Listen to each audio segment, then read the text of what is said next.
I think that there is, and we can talk a little bit about that as well, and talk a little bit about that stigma and that stereotype of being vegan, because I think that that scares a lot of people away from it as well, in the sense of like they're just afraid that they're going to do something wrong, or that they're going to be judged for it, or that they're going to be, like just harshed on by it. And so, can you talk a little bit about that and how maybe you've worked to not be that way and not push that stereotype and stigma on people?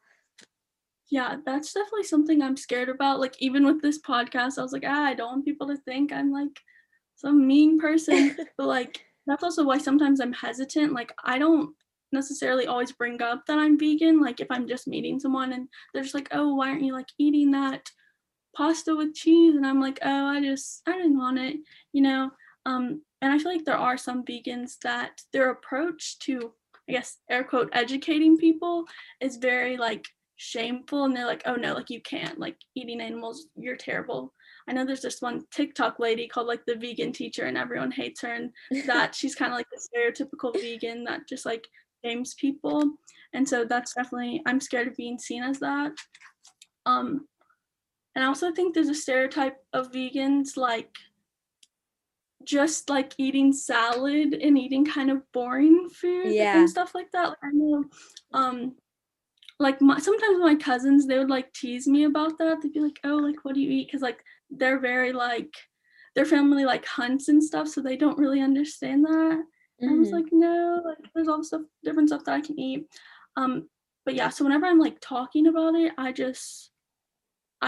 don't think I'm ever harsh. I just try to have like welcoming environment, you know? Yeah. And how do you go about kind of sharing that without like being so harsh to them, without being like, you're doing this to like these animals or something like that? How do you kind of like open that door and like welcome them in as an invitation without kind of commanding them or forcing them or making them feel like evil?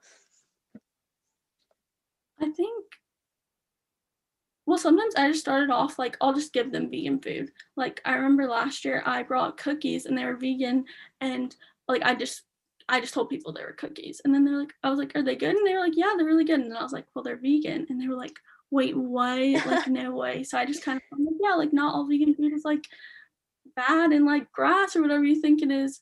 And so then from that, I feel like I at least whenever I talk to people about it, I kind of leave out like the whole gruesome part of it a little bit, and I just tell them why I went vegan and stuff, and tell them hopefully that will like inspire them or something instead of like shaming them into doing it.